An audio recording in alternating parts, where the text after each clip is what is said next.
ദൈവത്തിൽ നിന്നും ജനിച്ചവൻ തന്നെത്താൻ സൂക്ഷിക്കുന്നു. 1 യോഹന്നാൻ 5:18. ഈ ലോകത്തിൽ നാം ജീവിക്കുമ്പോൾ നാം തന്നെത്താൻ സൂക്ഷിക്കേണ്ടിയിരിക്കുന്നു എന്നുള്ള വലിയ ഒരു മുന്നറിയിപ്പാണ് ഈ വചനം നമുക്ക് നൽകുന്നത്. എന്തുകൊണ്ടാണ് നാം നമ്മെ തന്നെ സൂക്ഷിക്കേണ്ടത്? നാം ദൈവത്തിൽ നിന്നും ജനിച്ചവരാകുന്നു. ഇത് നമ്മെ ഓരോരുത്തരെയും സംബന്ധിച്ചിടത്തോളം വളരെ വളരെ മൂല്യമുള്ള ഒരു കാര്യമാണ്. നാം ഈ ഭൂമിയിൽ ഒരു പിതാവിനും ഒരു മാതാവിനും ജനിച്ചവരാണ്. എന്നാൽ ദൈവത്തിൻ്റെ കൃപയിൽ ഒരുവൻ ക്രിസ്തുവിലായാൽ അവൻ പുതിയ സൃഷ്ടി ആകുന്നു എന്ന് ദൈവത്തിൻ്റെ വചനത്തിൽ നാം വായിക്കുന്നു.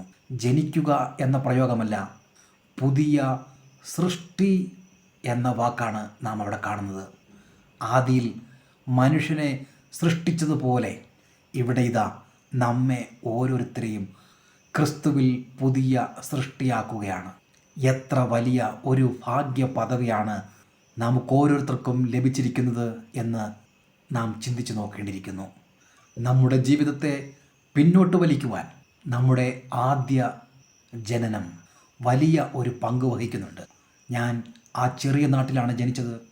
ഞാൻ ആ സാധാരണക്കാരായ മാതാപിതാക്കൾക്കാണ്, പരിമിതമായ സാഹചര്യത്തിലാണ് ഞാൻ വളർന്നത് എന്നെല്ലാമുള്ള നമ്മുടെ ആ ജനനത്തിലെ സാഹചര്യങ്ങളെ കുറവുകളായി നാം കരുതുന്നു.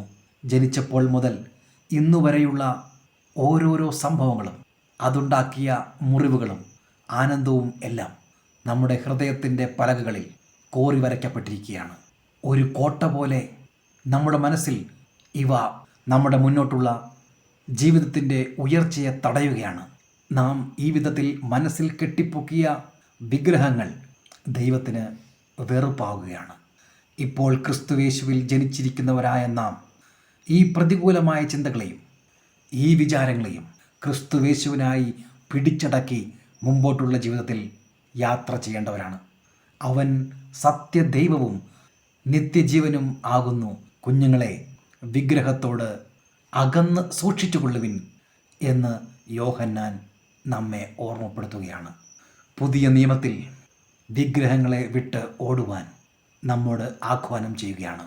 ദൈവപ്രതിമയായ ക്രിസ്തുവിനെ നമുക്ക് നോക്കാം. നമ്മുടെ ആഗ്രഹങ്ങളും ചിന്തകളും മാറി അവിടെ ക്രിസ്തുയേശുവിന് നമ്മെക്കുറിച്ചുള്ള ആഗ്രഹവും പദ്ധതിയും മനസ്സിലാക്കി നാം മുന്നേറുമ്പോൾ നാം ദൈവമക്കളായി ജീവിക്കുവാൻ തുടങ്ങുകയാണ്.